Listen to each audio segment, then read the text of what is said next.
You'll have to excuse me.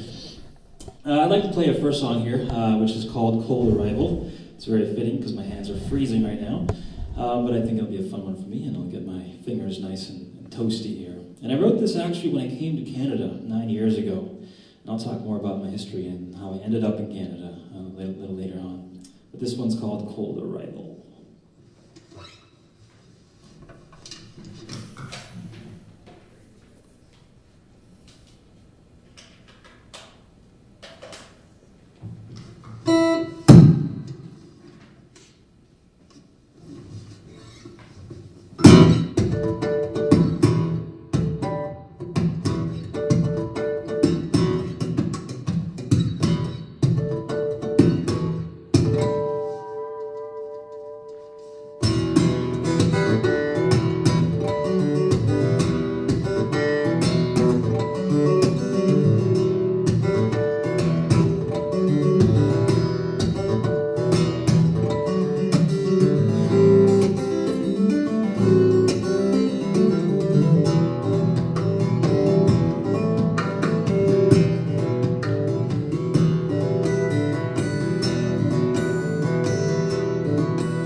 much. That was Cold Arrival, and now my hands are warm, thankfully. All right. So before I moved to Canada, I was living in Austin, Texas. Anyone from there? I know you're laughing. What the hell is this guy doing up here? Oh, it's a really long story, and I'm sure I'll dedicate my whole set to that at one point. When I was living down there, I was there for 7 years. We didn't have any status there, so we were just basically living there without status. But I met a beautiful young girl there, and when I say young, she wasn't like 8, she was like my age. So just want to make sure I get that out of the way. I'm not a sicko anymore. Just want to get that out of the way. Yeah, but I met her, and it was a wonderful time for me. She was a great person to me, and I was a great man to her. And unfortunately, you know, well, not unfortunately, we got engaged. Fortunately, unfortunately, we broke up a few years ago because it just wasn't working out. Because as you know, relationships are hard. They're very hard. And it's hard enough keeping a relationship with my guitar, let alone another girl. They get jealous. I'm talking about my guitars. Not the girls. The girls don't get jealous. Am I right, or is that just me? Yeah, but it was a great time, and I've actually dedicated a lot of my songs to her, to love in general, not just to her. And I wrote this song called Southern Magnolia, and I used to call her that. She was my Southern Magnolia because she was Southern, and there were magnolias there, so it's the best I could come up with. I'm an instrumentalist, right? I'm not a lyricist, so I'm not a poet. I can't come up with crazy fancy metaphors for these things. But this was actually the first song that I wrote with this fingerstyle approach, and I was really into classical music for a little bit, so I kind of applied that kind of mentality to the guitar as best as I could.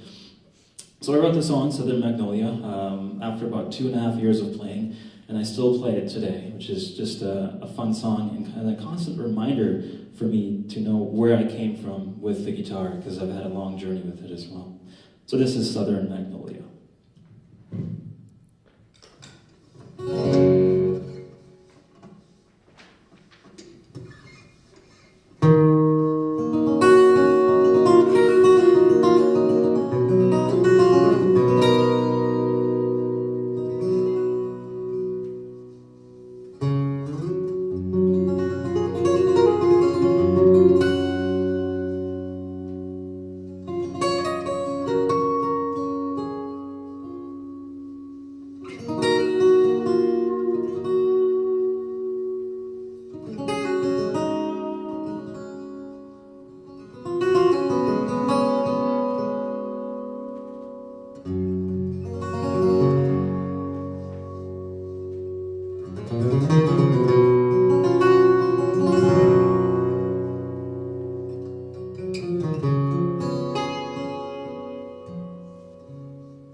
Thank you. Did anyone else cry? Is that just me? Yes, so you're probably wondering now, what the story is, why I came to Canada. So I was living in Austin, Texas for 7 years. Then I've been here now for 9 years. I'm a very proud Canadian, finally. Yeah. Yeah, it's actually the first time I was a citizen of a country my whole life. 27 now. Can you believe it? I know. So the thing that happened to my family when I was living down there, it was during the Bush administration. And unfortunately, we got a letter in the mail from the Bush administration that said within 30 days to leave the country voluntarily or be deported.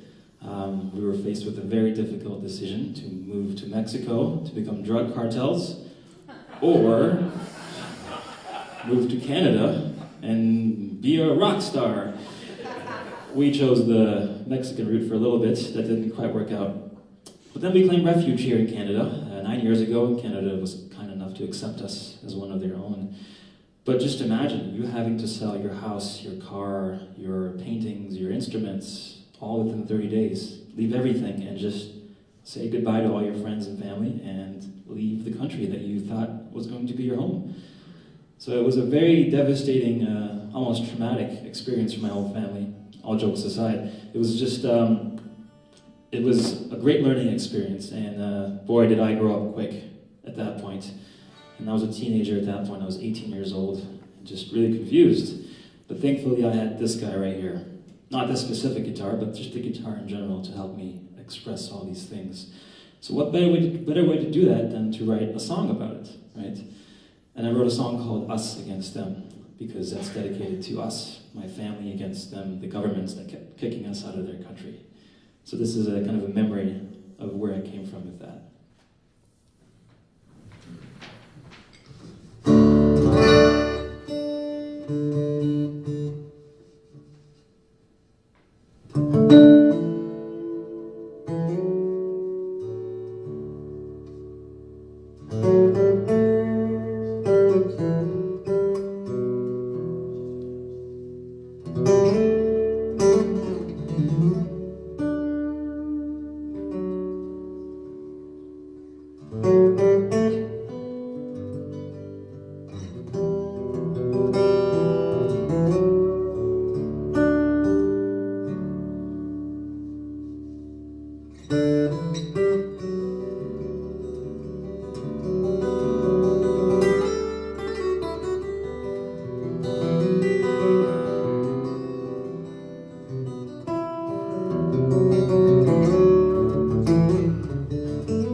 Thank you very much.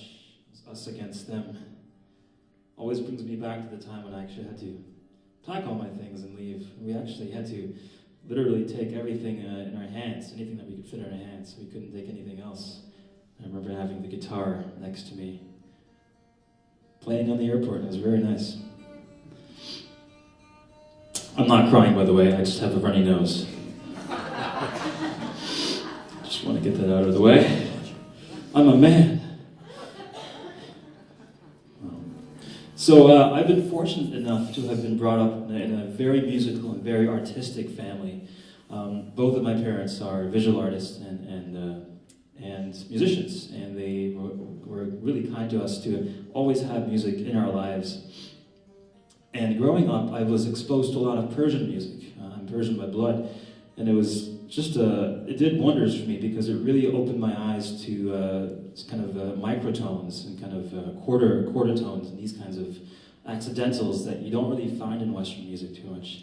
And it's always a journey for me to try to incorporate those kinds of elements to the acoustic guitar. Because for me, you know, the guitar is just such a great tool for exploring certain emotions and certain kinds of stories that can be told through it. And it's an honor to be playing here for you guys, sharing my stories with you all. I do want to thank you for that, for being a great audience and being very attentive. And I kind of took the idea of how a classical player would write kind of a movement series, like a 4-part movement series, and different kind of dynamic ranges, and I kind of applied that to the acoustic guitar as best as I could, you know. Because the guitar is, as you can see, you know, based on what Dylan and Ewan were playing, there's a great potential for this instrument, and it's, I guess, our mission to share it with the whole world and kind of open people's eyes, maybe if they haven't seen this style before. So this is called Movement 2 and Movement 3. So the Vasat and Zaire.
Thank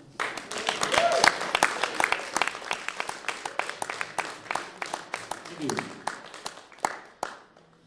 Thank you. That was movement 2 and 3. I just recently released a new CD with a label called Candy Rat Records, and Ewan Dobson is on that label as well. It's a label that's dedicated to kind of fingerstyle playing, similar to this, what you're hearing tonight. And I was signed with them just a few months ago, and I released a new CD called the Lamage Movement. And what that means, I've got a thing with names and throwing them around and throwing the letters around, and the Lamage is actually my last name, Jamal, backwards. Clever. Who'd have thought? But there is deeper meaning. There is a much deeper meaning behind that, and let me explain. So, as I said earlier, I'm Persian by blood, and while my parents were living in Iran during the revolution that happened there in '79, my dad was pretty high up in the hippie world, and he was a humanitarian, so he was all for peace and justice and all that stuff. And the strange thing is, he was caught once, and he was sent to prison, and he was tortured. Then he was released. When he was released, they were looking for him one more time, and actually he had different aliases. He had 3 different aliases with different names, trying to hide from the government, trying to make sure that he is safe of anything of the very fanatic Islamic regime that was there. And kind of the Lamage movement is a homage to him, to his struggle, for his generation's struggle in that country to fight for freedom and justice. And that's what the whole album is about as well, the Lamage movement. And this song here that I'm going to be closing with is called On the Run. Now, you know that I'm a Canadian citizen. I lived in America for a few years. And before America, I was actually living in Germany for 9 years. So I actually grew up in Germany, in Cologne, Germany. But before Germany, I was born in Belarus, in Minsk, Eastern Europe. I know, it's a crazy, bizarre story. Yeah, and when we were there, my mom was not afraid to tell me that I was dropped as a kid, as a child. No wonder I'm not a lyricist. I just focus on the instrumental version of my life. But when that happened, not when that happened, but we actually decided to go to Germany after Belarus, because at that point it was a communist state, and my parents didn't want to live there for obvious reasons. So we decided to get on a train to leave from Belarus to Berlin. And at that point, the Berlin Wall was still up, and my dad had to find a secret passageway underneath the abandoned subway to get to West Germany. It's a crazy, bizarre story. You probably think I'm making this all up, but I assure you that it's all in the blood. And these songs. And this song is called On the Run because it was us running away from Minsk to get to Germany to find our home, which we thought was going to be our inevitable, our home for the rest of our lives, Germany. But unfortunately, that didn't happen. Little did we know. So this is called On the Run. I want to thank you all so much for being a great audience, and all 3 of us will be hanging around afterwards. We've got some CDs over there that the lovely lady will be taking care of, if you guys are interested in that. And we'll be doing a trio song after the song as well, so hopefully you guys will enjoy a little trio action here. Thank you.